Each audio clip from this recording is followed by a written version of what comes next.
Okay, welcome back to the Movie Whale Marathon series. We're still in Planet of the Apes. We've made it to Rise of the Planet of the Apes. I'm stupid excited. I love these movies. I love this trilogy. But again, like so many of the previous ones, this is... Oh, sorry. I'm Andrew. That's Mac. This is Mac's first time, and she will eventually be allowed to talk. Yes. But this is the first time seeing this movie. I want to start with your thoughts. Go ahead. Okay. Sorry. I wasn't Pause. sure. Not allowed to talk yet. Sorry. Reverse. Sorry. I do want to say quickly, just because we do have a kind of a pattern we do. I don't know if this one necessarily needs to be recapped because it's more recent. Okay. But this is we are talking specifically about the one with Andy Serkis's Caesar and James Franco. It's also harder to recap because unlike the other ones, which are fairly simple stories, I mean, complicated in their themes, but simple in like the events that actually happen. Right. There's a lot going on to here. This one. So we won't necessarily recap it. If you're listening to this at this point, you've probably seen it. Cool. If you haven't, go see it. Go see it. It's great. Anyway, okay. And Mac, go. Okay.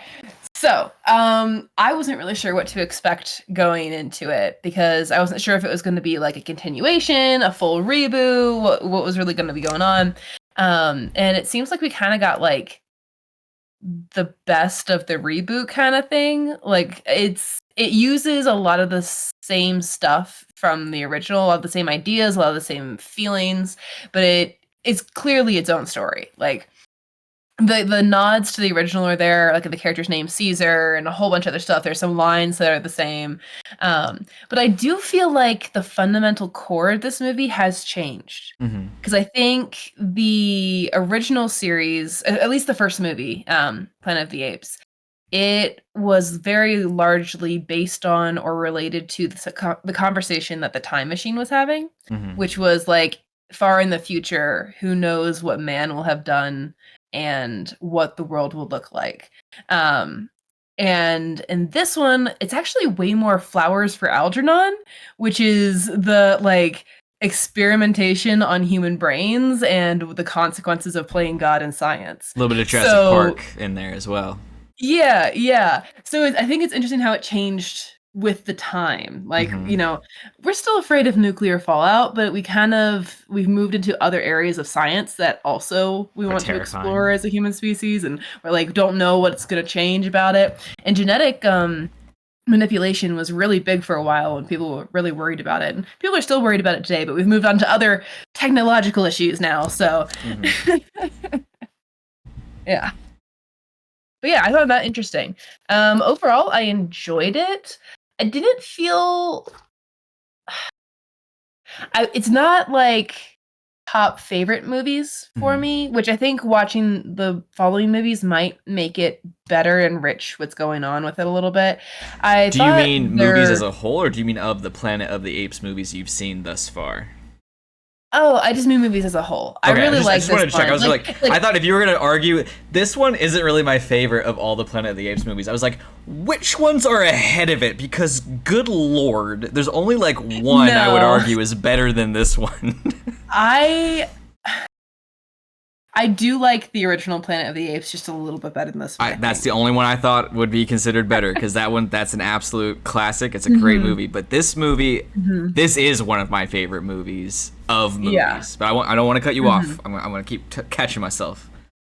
I mean, I think just walking through the movie as we go point by point would be a lot of it, but I think it's really interesting. I like the way that they kind of remixed it and made it their own. While still feeling connected to the original. Like, you know, they did change like the core a little bit, like I was saying, from Time Machine to Flowers for Algernon. But the relationship aspects are there. There's the navigating violence and sentience together. Like, it's all kind of on that same conversation. So I thought that was cool. Also, random note, the grumpy evil neighbor guy who was also a pilot who ended up dooming the world totally by accident.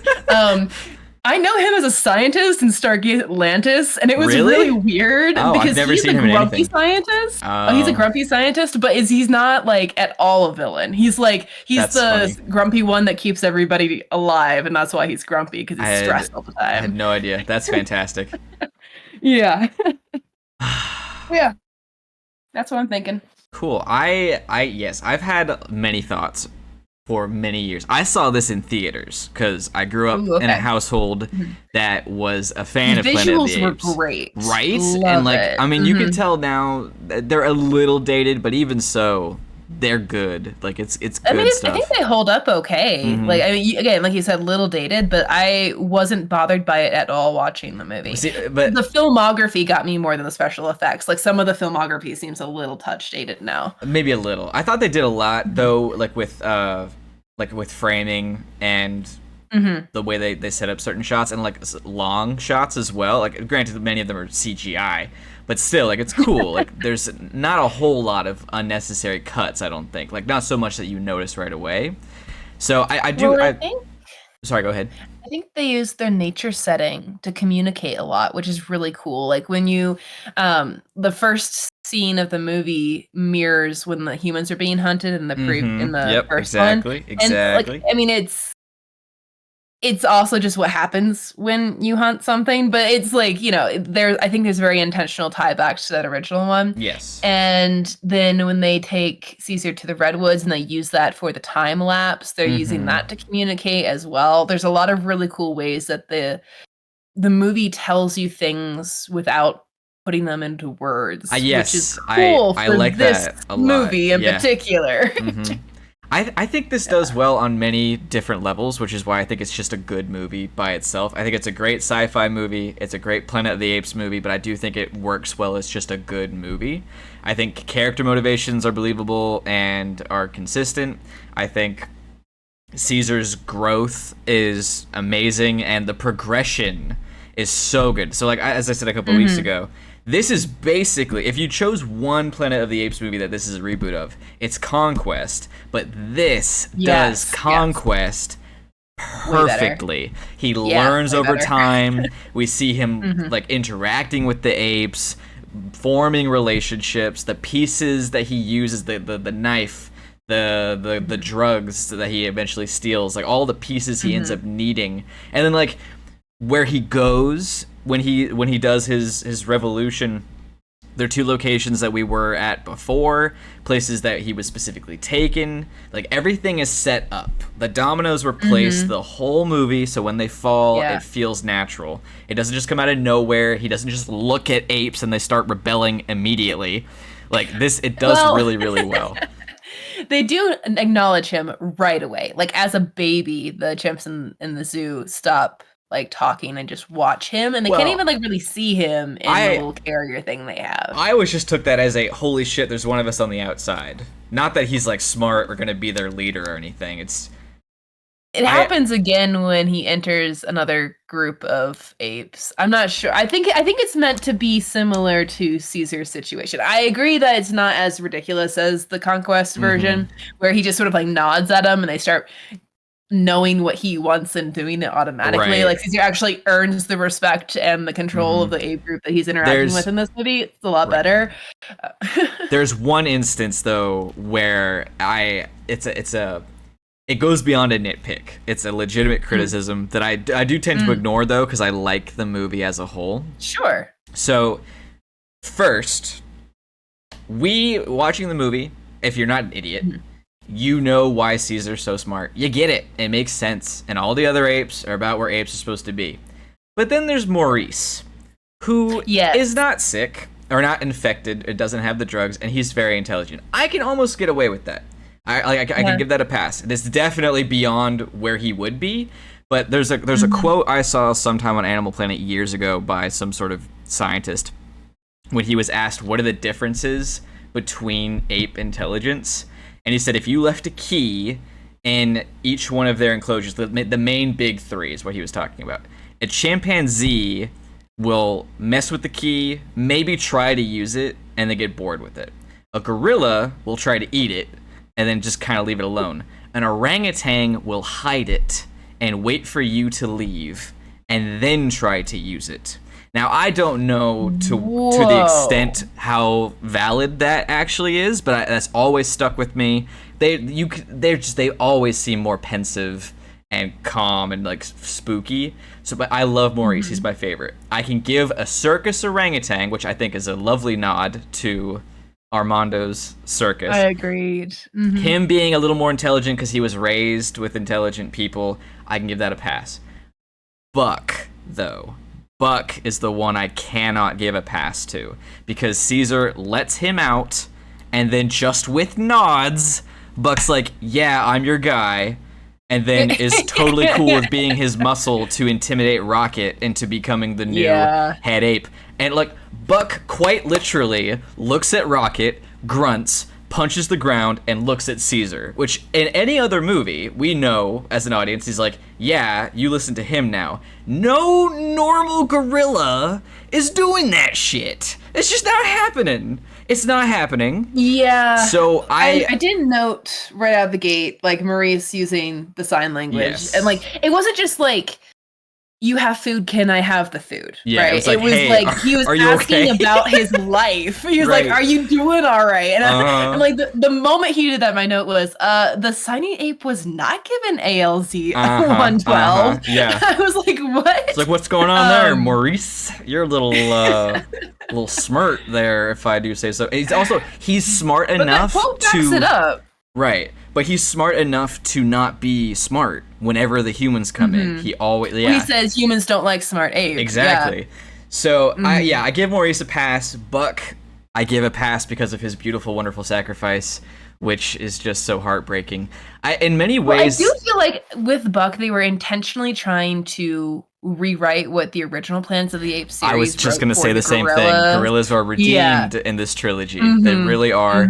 The other thing they do, though, as an animal nerd that I could not fully give a pass to, unless you're really, really, really looking, like in the background of wide character shots in the upcoming 3 movies, you only ever see silverback gorillas. That's not how gorilla families look. Like, we get many variations, I feel like, on chimps, lots of variations, or at least the 3 variations that exist of orangutans, but you really only see silverbacks. You don't get any other gorillas. And I think someone has said, like someone I know said, that they maybe did that because most people wouldn't be smart enough to tell the difference between a small gorilla and a chimp, which... I guess is very likely. No, that I would be able to. I don't have pictures that I can just call up in my head. I mean, I'm an animal actually, nerd. I don't That's know. not fair. Okay, fine. I was going to defend myself, but I got to be honest, I don't know if I could do it. Fair enough. But yeah, so okay, I love Maurice. I do love the character Buck, but his intelligence is not at a natural place. My only thought was that maybe they were going more with the emotional pull for him rather than the intelligence, because clearly he's got some sort of like trauma from being locked in the cage. And he doesn't even want to step outside of it when Caesar opens it up for the first time. And so the simple fact that Caesar like helps him escape from his problems might have bought loyalty, but that is a very human way of looking at it. I mean, that is way of looking at it. You're right though. What you're describing is exactly what happened. It's just he should not be able to cognitively be there. Is my only point. Like, I feel like there might have been a way where they could have done it where Caesar threatens to open Buck's door or like saves Rocket from Buck. And like while he releases Buck goes crazy, Caesar saves Rocket, and Rocket then realizes, okay, this is the guy in charge. And then Caesar tricks Buck into going back. Because that's the other thing. You have to somehow, no sign language, no language, no super intelligent drug, you release this gorilla from this thing he doesn't want to be in, and then you have to convince him to go back and him not kill you? No, sir, no. Ugh. Anyway, love the apes. Maurice is my favorite character throughout all the films. He's great. I do grow to like Rocket quite a bit. He's definitely the most terrifying until Koba shows up. He's the bonobo thing, right? How did you know that? Did you Google it something? It was a little factoid on the side of the video. I like to read those. I wanted to save that for later because that I think actually becomes very important. But anyway, yes. Well, it's very clear. Like, I mean, the moment they bring him in, what do they say? He's been through a lot of labs, He's right? been in many labs. That's not good. That's not good for a couple of different reasons. I mean, one, it's not good because it's sad to think that someone gets shipped around and experimented on a lot. But then it's also not good just in terms of he's already got a scar on his face. He's already kind of vicious. Yeah. Like the level of trauma added with a aggressive strain of intelligence. Yes. That's a problem. I think you're picking up on some things they're laying down, but we'll talk about that next week. Okay. But yeah, for right now. Also, I can't help but think, and look, correct me if I'm wrong. I've grown up in a world with lots of movies. If I walk into a room and a moderately terrifying ape is spelling my name on a screen, I'm not going to start celebrating the potential profits. I'm going to shit myself and leave, because that is terrifying. That's terrifying. Maybe we've watched too many movies, but yeah, that's definitely a red flag for me. Right? Like the direct eye contact. There's nothing good about that. Nothing. Just no.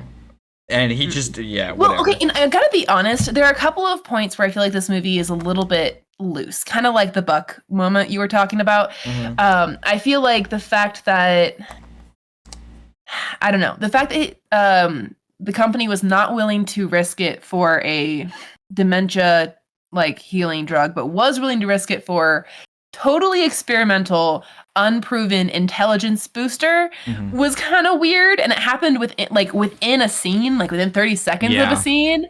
Jacobs is definitely, and then later, all of a sudden, we don't get a good reason for this, but Will suddenly wants to pull back. I know. I've never fully understood that either, because he has no reason to do so. There's no reason to worry about, other than his team doing tests without his okay. Right. But his I guess because his father has passed, maybe he doesn't care anymore. Like, that's the only thing I can take from it. But it's just, that makes him less of a good character. I think true. Exactly. I feel like that is a little bit strange that they have him do that, because he also starts expressing so much concern that has never been there before. It's never been something he worried about. He's already talking about, we don't know what its effect is on people. Dude, you were trying to use this new one, on your father just a little bit ago. And I know some people may interpret it. I realize that the gray area there is he tests it and he dies. But that's not what happens. His father stops him from using the new drug. It's never exposed in the house. He does not know yet that it's dangerous. There's no reason for him to start freaking out. The leak is his lab friend. Yes, exactly. Very clearly, right? And I feel bad for him. I mean, literally the moment that I was like, oh no, lab friend is gonna die. Yeah, but see, I'm torn though, because Franklin, he starts out being a lovely, sympathetic character who doesn't want to hurt the apes and has to and all that. But he's also a dude who works in a lab like this, sneezes blood, and is not immediately like, hey, decent point. We should do something about this. The only potential area they have to defend themselves there is that maybe he's more of an animal guy than he is a bio guy. But that's still, he works in this lab. He should know. Yeah, come on. He does know enough that he does go to Will's house to talk to him. But this is also 2010. You could have called. You could have texted. You could have emailed. Yes. Well, I was confused by that. I was like, why isn't it just why isn't he trying to call? They don't even show him trying to call him. Right. Yeah. So again, there's a couple of weak spots. I would not argue this is a perfect movie, but I do think it's a great movie, and I do think this movie I think could be used as a case study as to why the whole all Hollywood does is reboots and sequels and prequels. This is a great argument against that. And Dune and others. You can't just bitch about reboots and prequels and sequels when you have some examples like this where it is just amazing. They're doing cool shit. And if we didn't do any kind of spin-offs and reboots and such, we wouldn't have some of these movies, and these movies are great. Well, and I gotta be honest, I stopped arguing that point back in college, because I took a class, a very casual film history class, and it very quickly showed to me that Hollywood has always been remakes of some other type of story. Like they're using books, they're using stories commonly told in the culture. Like, there are a couple of genuinely unique stories, but a lot of them are based off other movies really quickly in the time span of things. So movies as an art form have always been interpretations as much as they have been totally unique stories. So I feel like there's something to that, especially when it comes to stories that have not been well represented in movies previously. Now, don't get me wrong, I love the original Planet of the Apes movie, Mm-hmm. but it's clearly not at the top of its visual storytelling game. Right. And it's a little bit one like the plot is interesting and complex in its themes, but ultimately it's just a guy interacting with some intelligent apes and Mm-hmm. they're going back and forth in the same debate the whole movie. Mm-hmm. Like there's not a ton happening. So this movie takes that and sort of updates it to the modern time, adds more going on, puts more sort of like casual human relationship interaction stuff in there, makes it visually beautiful, and gives you something that you will still enjoy kind of regardless of whether or not you like the last one. Like if you did like it, you can like this one. If you didn't like it, you could like this one, or vice versa. Mm-hmm. I think this one does really well, and you can enjoy it and watch it without having seen any of the other Planet of the Apes. Yeah. But it also, like, there aren't, I don't think, many films or franchises that invest in references and Easter eggs in a way that isn't like, hey, look at this, as well as the MCU and Pixar. But then there's this. Like this movie, this series, this trilogy, but this movie specifically, almost every single named character is an actor from the original movies. Every single one. Will, his last name, I can't remember it. He's named for a producer or writer on the original film. So is his boss, Jacobs. Maurice is named for the actor who played Dr. Zaius. Buck is named for the actor who played a lot of the main gorillas in the original series. Shit, I just had it. I think Rocket's just a reference to the fact that there's like rockets and stuff in space rockets. Yeah. Well, they have a whole manned thing going to Mars just for fun in the middle of this movie. A lot of people don't catch that when they watch this. Yeah. There's a version of Taylor who exists in this universe, and they're lost in space. What? Oh my god, that's so cool. And then there's Cornelia, which is actually a double-layered Easter egg reference that I may or may not spoil it for you. We'll see. But like the first reference is clearly it's a girl version of Cornelius. It's like but the other layer to that, this isn't like a huge spoiler. It's a mild spoiler. I'm going to spoil it a little bit. Cornelia is the name of historical Caesar's first wife. And I would have never known that. Yes. I didn't know that until today. I thought that was interesting. Oh, well, and then I think it's interesting that they intentionally show. Well, I mean, obviously, Will's dad quotes Caesar when he first picks up baby Caesar before he has the name. But I think that the quote there and the actual play script, like we see the script one time while he's packing some stuff up. I think that's an intentional nod in this film that they're going to use more of the themes from William Shakespeare's like Caesar rather than the previous one, which just used it to indicate the fact that he's a king, right? So I'm interested to see if Buck potentially shares certain traits with Brutus or potentially Rocket because he's also kind of crazy. What was it? You said Buck. Buck is dead. Buck is dead.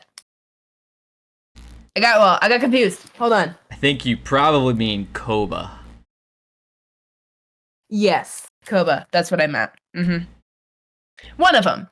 Yes. I'm not sure which one it will be. Buck seemed unlikely based off the way they introduced him, but then I did pen it for a while. I think it might be him because of the name similarity, but then he died at the end, and so yeah. That's not a bad assumption. We'll have to see where it goes. Just quickly, just to cap off this Easter egg, the ape sanctuary guys, the main guy is named John Landon, who is the name of that's the astronaut that gets lobotomized in the original one. And then Draco, his name is Dodge, who is the human that got killed and stuffed and put in the museum. So everyone is named for someone from the original movie. That's cool. Right? Isn't that really cool? And then, of course, Bright Eyes. We can't not say Bright Eyes. They named Caesar's mom Bright Eyes. That's beautiful. That's lovely. I love it. And then ALZ 112. That ended up being just Alzheimer's 112. But it originally was RT-112, which is runtime 112 minutes, which is the original runtime of the original Planet of the Apes. That's stupid. I love that. That's so cool. And then my favorite one, my absolute favorite one that not enough people talk about, including Easter egg videos on YouTube, like the big channels, they do not talk about this. Caesar's first words are it's right out of Cornelius' story from Escape from Planet of the Apes. And they took, I get chills talking about this, because when Cornelius tells that story, it's a relatively low-key, chill scene, and by the time Cornelius tells this story, apes talking is no longer a big deal. The idea of the first ape speaking after 300 years, he just says no, it's like, oh, okay. They took that piece of lore from a movie from the early 70s and turned it into the coolest fucking scene of this whole movie, and I love it. It's amazing. No, it's really good. I mean, it goes right with everything. Like, even though the sort of tone, or I guess maybe like philosophical setting of this movie is slightly different, like it's more in the sciences than it is on like full-on humanity and society. Less political, more scientific. Yeah. It still, that's where it really connects with the original film, because it's arguing again that power and sentience have to go together, and there's no way to do that but a refusal, and you can't refuse unless you have power, and you can't have power unless you can enact violence. And so there's this whole, like, that's where it really brought it all together for me. At this, like, up to this point, I was like, this is a cool retelling of a story. I'm interested in the differences. I'm not really, totally sold, but I like it. And then this was like, okay, yes, they got to where they needed to be. This is the moment that connects it to the arguments and the philosophy and everything they've been going on about. And it was really well done, I felt like, because again, it wasn't a carbon copy of what Caesar was talking about, but it was the same moment told in a different way. Right.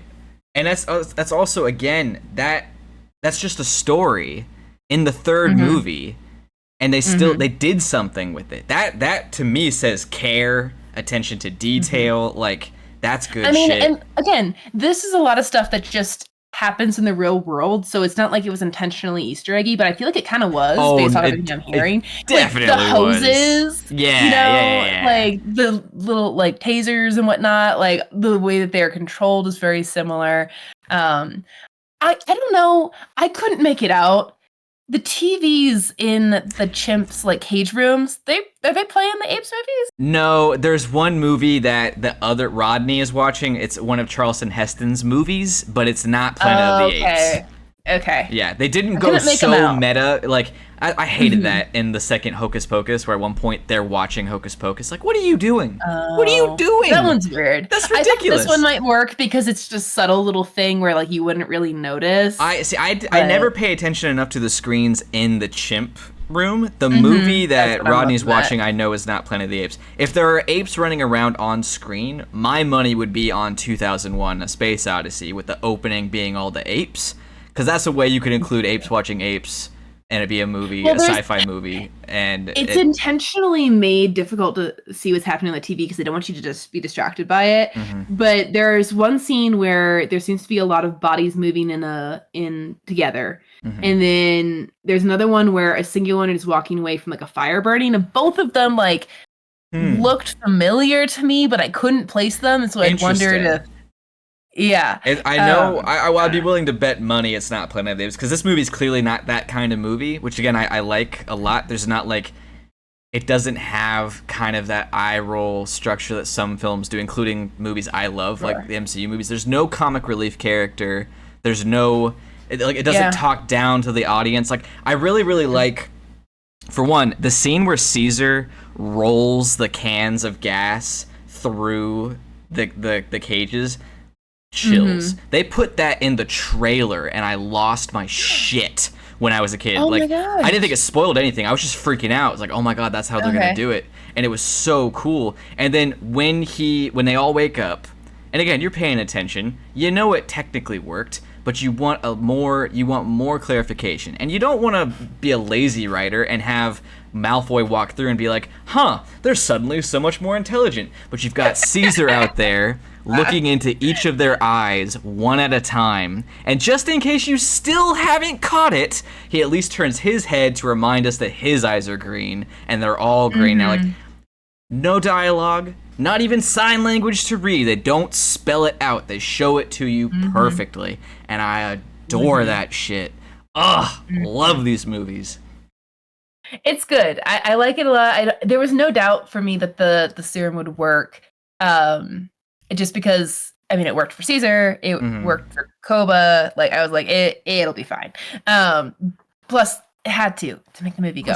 Right. But I feel like I actually really love, and we are getting kind of to the end of it, and I got other things I wanted to say about some things, but I really like how focused Caesar is with his army, like in this version. Because Caesar from Conquest, not super focused.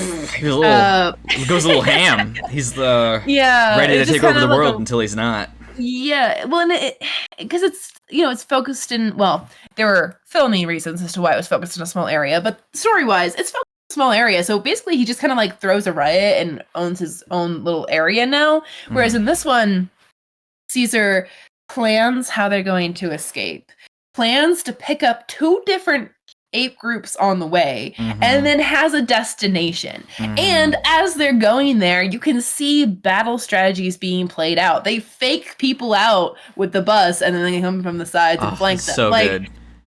The clear targets, they use weapons, they have organization, the strategy. I was like, this is a leader. Is a conquest. This is someone who has thought it out. And it's not even a conquest, because they're not actually taking over. They're just going where they want to be. Right. Good point. I don't know. And I did not see. I saw the twist coming about how more experimentation will lead to danger to humans. That seems like kind of obvious movie stakes. I did not predict it getting spread to a pilot and then going everywhere. The credits, man. Even the credits were well done because they indicate what's next. The credits have nothing to do with the movie that we saw. Right. They only tell you what happens after as a consequence of one of the things that happens in the movie. And they set that up, though. They set that up like everything else. It's a domino, because when Will's father tries to drive his car, crashes the car, right? But like we are watching Caesar freak out right after he was building a Statue of Liberty puzzle. But he says, "I'm a pilot. How am I going to get to the airport?" Yeah. Exactly. Yeah. They set it up right there. Ooh, so good, so good. Love these movies. It's nice. Love them. That was another thing, though, and I'm curious. I think you said you have some more points, and I do want to hear them, of course. But another little nitpick. I'm curious about your thoughts. They go and they save the apes from Genesis. They're smart, obviously. That's fine. They're all either going to be infected or they are infected. The zoo chimps. The zoo chimps and the zoo gorillas and the zoo orangutans. Now, here's my only argument, because at first, no, that's just not happening. You just released apes all over the city. Soft argument. Little bit of that monkey see, monkey do. They're following Maurice, they're following Buck, who are following Caesar. I still don't think that holds up. Stronger argument. Clearly, Caesar breaks out of the chimp, the ape house. Let's say, for fun, midnight. That's fine. Let's say it's midnight. He goes all the way to Will's place, gets the gas, comes back, releases it. By the time they wake up, they are intelligent. We know the virus is contagious. So if they go, they break out, when Caesar splits his sanctuary apes, and they go to the zoo in Genesis. Let's say they get to the zoo around, I don't know, 9 a.m. If by the time the bridge scene is like later in the afternoon, they could already be infected and not quite intelligent, but sentient beyond what they Harder. already were. I don't think that's Right. the worst argument ever with what they've already given us. The A12 and the A13, which it is A13 at this point, because that's what Caesar uses. It is insanely contagious, and it affects them very quickly. So that's kind of what I'm thinking. I think that's the only thing that works. Otherwise, you would not be able to direct 5 gorillas to tip over a bus just by pointing your arms. Yeah, probably not. Yeah. I was gonna give the movie a pass there, but you're right. It's one of those parts in the movie that's like, it happens because we want it to happen and because Right. the movie needs it to happen, so we Right. don't question it too much. But if you Right. look at it, it's not totally there. But I think there's a little bit of wiggle room where it's possible. You could patch it. You can patch it. It's like, it's not seamless, but it's stitched. It's stitched. Also, going back Someone to else came in with a different color thread and put it Yes, in there for yes. you. Yeah. But going back to what you said again with like the bridge scene with the strategy and the thought process, the first time we watched Maurice jump over the edge and swing with the orangutans, that's just coolness. Then it cuts to him swinging under there again, and it takes time to show that the mother chimps and apes and the babies are underneath the bridge as well. They took time to show that these apes are there too, and they are specifically not in the line of fire. Ugh, chef's kiss. Just brilliant. They're keeping It's track so of everything. It's Mhm. great. It's so good. Anyway, what are your other points?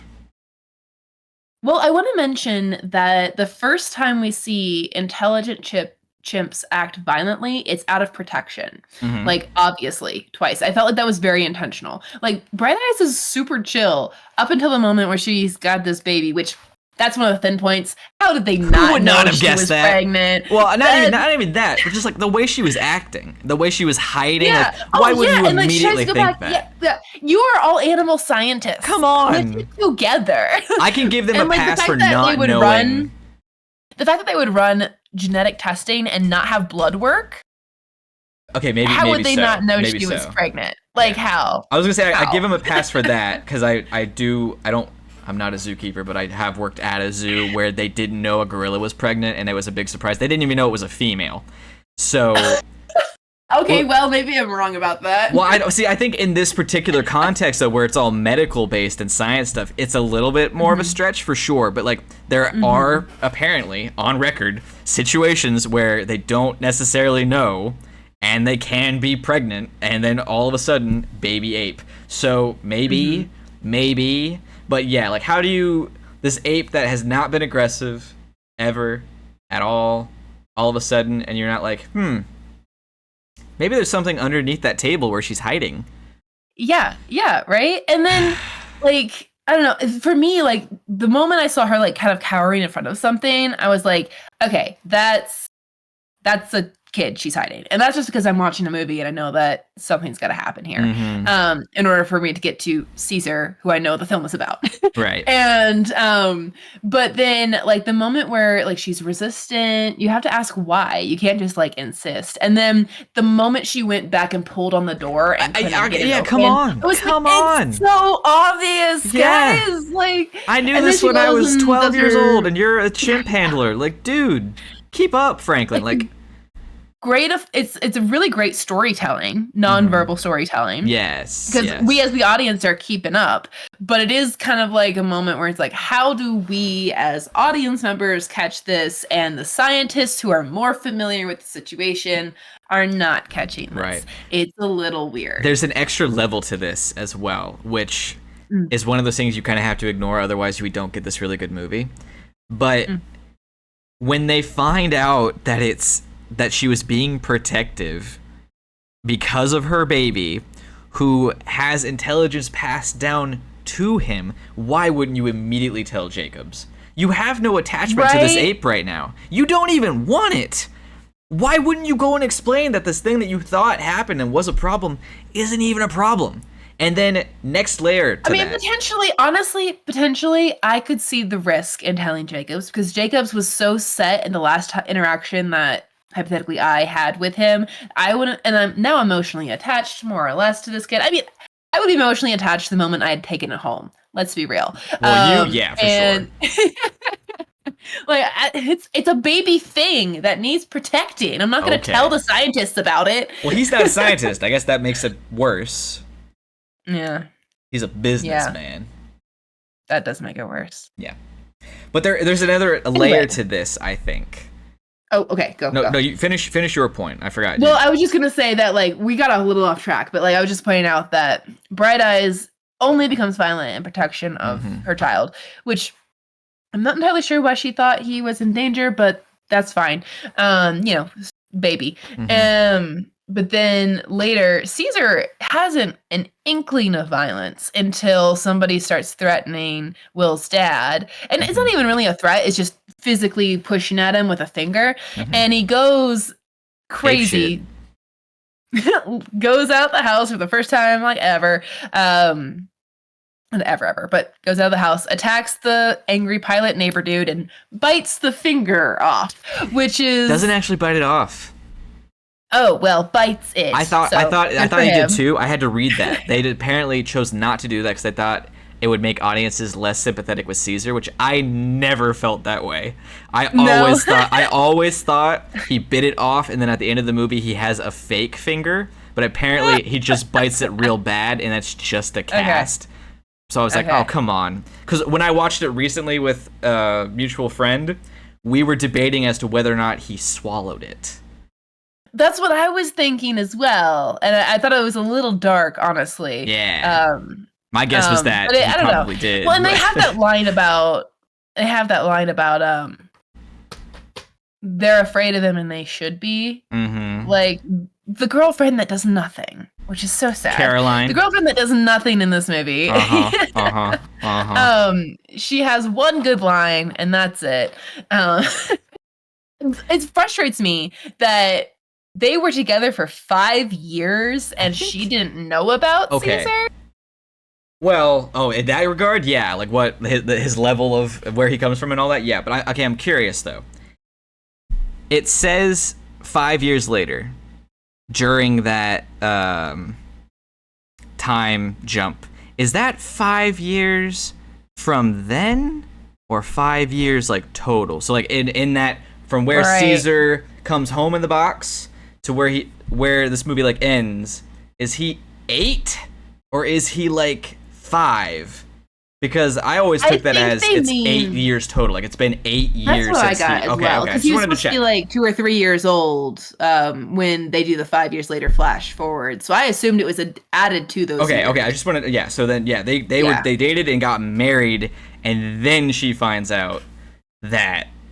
And he's got a whole room full of the information, and she, as a veterinarian, was never interested in any of that. Yeah, I always took that as like it was there. And she just didn't question. Like, it wasn't that she wasn't allowed to see it. But it is still interesting that never came up. Also, here's the thing as well. I am a book person. I know a lot about books. If my significant other was a scientist who worked on experimental, like, brain science stuff, I would want to know about it. If they worked on neuroscience stuff, I'm curious about that. I would want to learn. I would spend time asking them questions, understanding what's going on. And I'd like to think I'm smart enough to realize this ape that's living in my house is a little bit brighter than the average ape. That's what I was going to say. So much to put the two together. Right. Like, I'm not a veterinarian, and if I were hanging out with someone who had an ape that was doing puzzles and then speaking in sign language, I'd be like, okay, something is different here, and you either know what it is and you're not telling me, or you're a little naive, because this, as cool as it is, this is not normal at all. Not even a little bit. But I think that, unfortunately, does have to fall into the suspension of disbelief for this film, where it's almost like a soft Scooby-Doo effect. They're not going to question some of the intelligence of the apes until they get insanely intelligent, because they can't. Otherwise, none of them would be there, and otherwise Buck and Maurice can't exist. Because we've technically, if we follow the rules that this movie lays out, the bar for non-drugified apes is higher than it is in our world already. Yes. So because of Maurice. Yeah, like, I mean, so I guess we gotta. Well, I think that bleeds into the whole thing that, like, this does feel slightly different from the previous films focus, because the previous one's focus was, with enough time, the world can look and be different than what we know today, and how it gets there is what's interesting, or all that stuff. And then putting those two things next to each other, us at our highest peak and then apes at their highest peak, like, how do we interact with one another, how do we understand one another with this great special difference. Special, that's not a thing. Species difference. And this one was more like, apes are intelligent already, Mm-hmm. and the experiments that we are doing are probably immoral, and let's go ahead and make this a movie and bring them to full sentience just so things can get interesting. But the argument, Planet of the Apes movies, they're kind of like, we should maybe not do crazy experiments, but also kind of have to for science sometimes. Right. Bummer. Yeah. I do. Yeah. There's definitely, and this one is a little bit more critical, I think. Right. I think you make a good point. I do think there is definitely, the original Planet of the Apes is a movie you would discuss in a literature class and a philosophy class. This Planet of the Apes is a movie you would discuss in a movie class, breaking down like how well the film was and all that. Like, I think the commentary is not there as much in this one, but I think it builds off of. Well, I'm actually arguing it's more there. Well, see, I don't know if it is more there, because it's more. It's specifically a theme in the first movie with the dogma that's put forward, with Taylor's lines of dialogue that quote Animal Farm, like all of that is like, it's specifically a theme. It's not subtle. It's just there. Whereas this one, there's a layer of it, but it's like the bottom layer of the cake. It's a thing that's there because this is what we do in our life, and it like with experimenting on apes and how it's still wrong and all, like, that's just gonna be there if you made a good Planet of the Apes movie today. Like, that's gonna be in there regardless whether you want to include a layer of commentary or not. So I don't really know how intentional it is. I think the difference is, potentially ironically, the modern movie is more critical of science than the previous movie. I see what you mean. Because it's not nature that changes the apes. It's human experimentation, and then later Caesar just drugs everybody into sentience, which I thought was sudden. Which it wasn't bad. It was cool, especially the scene you're talking about where he just rolls it down like that. It's a cool moment, but it is very much like, he is intentionally doing this. He is building an army of intelligent apes. And in the previous films, it was more just, this is the way that nature grew and developed. And we're here now. Nobody really made this happen. We are just here now. And so it's more about, the science arguments are more about, how do we learn about our world? Whereas the science arguments in this one are, should we do animal experimentation or should we just leave it be, And so I feel like this one actually might be more critical of science than the previous one. I do think you are right in that regard, for sure. Yeah. But I still love it. It's so good. It's great. It's good. I like it. 'Tis a whale. 'Tis a whale. 'Tis a whale! 'Tis absolutely a whale. If you think this is a whale, wait until next week, because that is, the next one is generally considered to be the best of the trilogy. Ooh, by a lot. So I'm very excited. But that's pretty much our time, unless we have anything else we want to say before we end. We feel bad for Caroline. She doesn't get to do anything except do some stitches. Yes. Which is a shame. She didn't even really need to be in the film. I know. She does nothing. No, except she does the stitches, but like, that's it. Literally any character in this movie could have done that. Could have been anybody. Yeah. Yeah. Kind of a bummer. All right. Yep. That's it. Thanks. Bye. Okay. Thanks. Bye.